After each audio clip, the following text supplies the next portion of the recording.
Mama Angnuh Gentur, Cianjur, Jawa Barat, merupakan sosok ulama karismatik sekaligus paku tanah Jawa Barat pada masanya. Nama lengkapnya adalah Mama Abdullah Haknuh bin Syekh Ahmad Syatibi Gentur bin Syekh Muhammad Zaid bin Syekh Abdul Qadir Cianet Ciawi Tasikmalaya bin Syekh Nur Hajid bin Syekh Nur Katim bin Sembah Dalam Bojong bin Waliullah Syekh Abdul Muhyi Pamijahan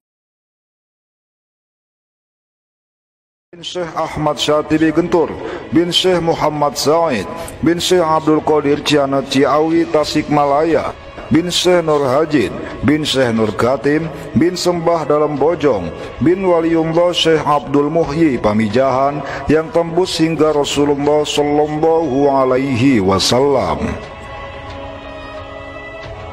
Beliau merupakan putra dari Mama Ajengan Kaler, Syekh Ahmad Syatibi Gentur, sosok waliullah yang merupakan guru besar ulama tanah Pasundan pada masanya. Sebab dari tangan beliaulah terlahir banyak ulama yang tersebar di berbagai penjuru Nusantara hingga dunia. Mama Angnuh adalah salah satu ulama kebanggaan tanah Pasundan yang al-alim, al-alamah, al-kamil, al-wara dari Pondok Pesantren di Gentur, Kecamatan Warung Kondang, Kabupaten Cianjur, Provinsi Jawa Barat. Kabupaten Cianjur, Provinsi Jawa Barat. Siapa yang tak kenal akan sosok Angnuh yang begitu terkenal dengan ketinggian akan ilmu agamanya?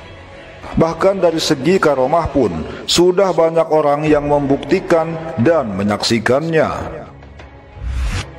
Beliau berguru ke beberapa ulama ternama, diantaranya yaitu ayahnya sendiri Mama Ajengan Kaler, Syekh Ahmad Syatibi, Mama Ajengan Kidul, Syekh Muhammad Qurtubi, Mama Cijerah, Syekh Muhammad Syafi'i, dan beberapa ulama ternama lainnya. Adapun teman seperjuangan ketika Angnuh mondok di pesantren Cijerah, diantaranya Mama Sindang Sari, Mama Badaraksa, Mama Gelar, Mama Obai Kerawang, Insinyur Soekarno, dan beberapa tokoh lainnya.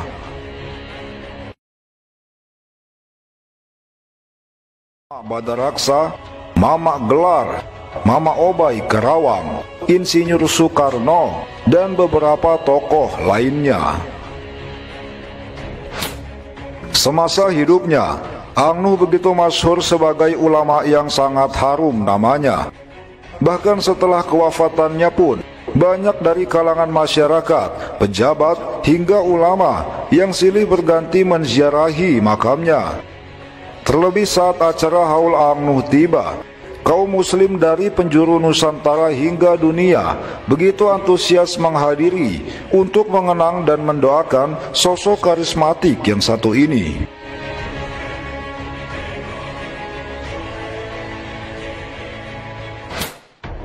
Selain menjadi kebanggaan tanah Jawa Barat, Angnuh juga menjadi kebanggaan tersendiri bagi bangsa Indonesia.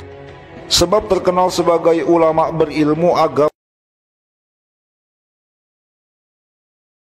Indonesia. Sebab terkenal sebagai ulama berilmu agama tinggi sekaligus kiai dengan beribu karomahnya. Itulah sebabnya tak heran jika semasa hidupnya beliau dijuluki sebagai jawara se-Indonesia. Berikut beberapa karomah Mama Angnuh Gentur Cianjur dari berbagai sumber yang berhasil dihimpun oleh jejak para wali. Di waktu beliau ziarah ke makam Al-Imam Al-Habib Husain bin Abu Bakar Al-Aidrus di luar Batang, Jakarta, beliau langsung bertemu secara jaga yaqadhah dengan Al-Imam Al-Habib Husain bin Abu Bakar Al-Aidrus dan disambut baik sambil keluar dari dalam kuburnya. Kemudian ditalkin dan dibaiat langsung oleh Al-Imam Al-Habib Husain bin Abu Bakar Al-Aidrus, pemilik makam keramat luar Batang. Masya Allah. Itu semua adalah kekuasaan Allah Subhanahu wa Ta'ala. Angnuh pernah memanjat naik ke atas Monas sambil ditembaki, namun tidak mempan. Lalu tiba-tiba beliau berada di rumahnya. Ada orang yang sedang melamun lalu ditempelengnya, dan beliau memerintahkan orang itu agar jualan peyem ubi. Kemudian orang tersebut mendadak kaya raya. Menaburkan daun pisang kering ke kolam. Seketika daun tersebut berubah menjadi ikan mas kecil di kolam. Terjun dari atas air terjun yang tinggi, yang di bawahnya ada batu runcing, dengan posisi kepala terlebih dahulu. Namun anehnya, tidak terjadi apa-apa. Lalu beliau berkata kepada santri-santrinya, kalau belum waktunya meninggal, ia tidak akan meninggal.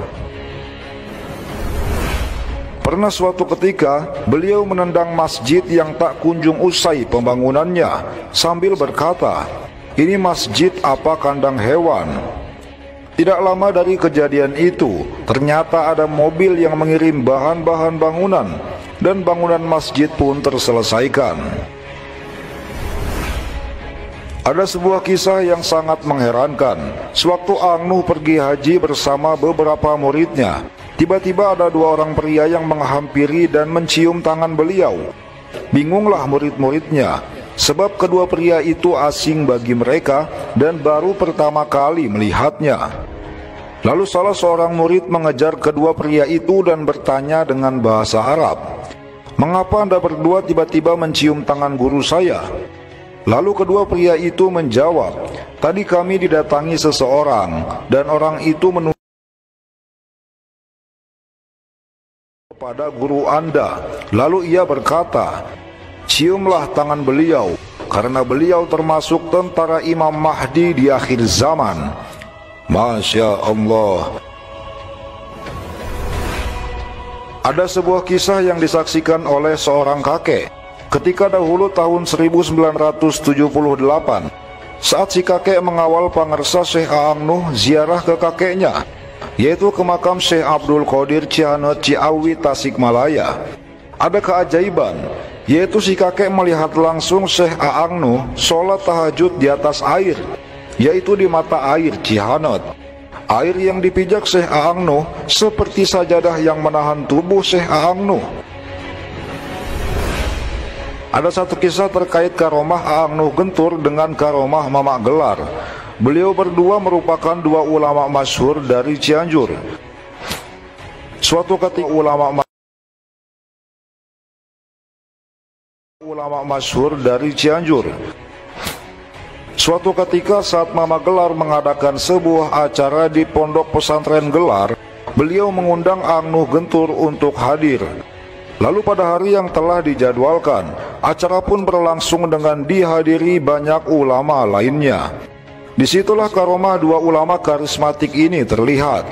Saat itu, Ang Nuh memukulkan tangannya ke kolam ikan atas izin Allah. Seketika saja, ikan-ikan yang ada di kolam itu pun naik ke darat. Lalu Mama Gelar pun ikut memukulkan tangannya ke kolam atas izin Allah. Seketika saja ikan-ikan yang ada di kolam itu pun naik ke darat dengan kondisi sudah matang hasil pepes. Lalu Mama Gelar berkata, itulah bedanya orang yang perokok dengan yang bukan perokok. Masya Allah. Dua sosok karismatik ini memang luar.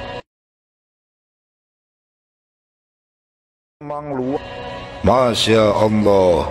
Dua sosok karismatik ini memang luar biasa.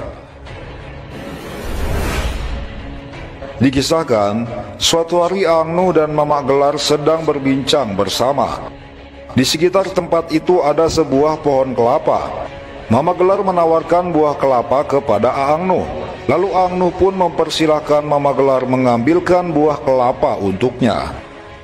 Lalu Mama Gelar menghampiri pohon kelapa itu dan menepuk pelan pohon kelapa tersebut sebanyak 3 kali. Seketika saja buah kelapa pun terjatuh. Lalu Ang Nuh berkata, nggak usah ditepuk-tepuk, nih lihat saya. Dari tempat duduknya Ang Nuh mengecapkan bibirnya. Seketika saja pohon kelapa tersebut menggelayut dan pucuknya menghampiri Ang Nuh sehingga dengan mudah beliau memetik buah. Masya Allah, Mama Ang Nuh dan Mama Gelar merupakan dua sosok waliullah yang saling mengagumi satu sama lain. Beliau berdua adalah ulama termasyhur di Jawa Barat pada masanya. Demikian sekilas biografi serta beberapa kisah Syekh Abdullah Haq Nuh atau Mama Ang Nuh Gentur, Cianjur, Jawa Barat. Sosok ulama karismatik yang sangat warok dalam menjalani kehidupannya. Bahkan kewibawaannya membuat masyarakat sangat menghormatinya. Yang pasti kiai ini sangat luar biasa. Penampilannya yang sangat bersahaja membuat orang yang melihatnya bergetar. Wajahnya yang memancarkan nur ilahi, beliau bagai magnet kehidupan. Beliau membuat orang yang melihatnya lupa akan segala gemerlap duniawi. Duh Gusti, inikah ulama sebenarnya? Mari bersama-sama kita bacakan surat Al-Fatihah yang dikhususkan kepada Mama Abdullah Haq Nuh bin Syekh Ahmad Syatibi Gentur. Semoga kita semua diakui sebagai murid beliau, hingga kelak Allah kumpulkan kita bersama beliau di surganya. Amin ya rabbal alamin.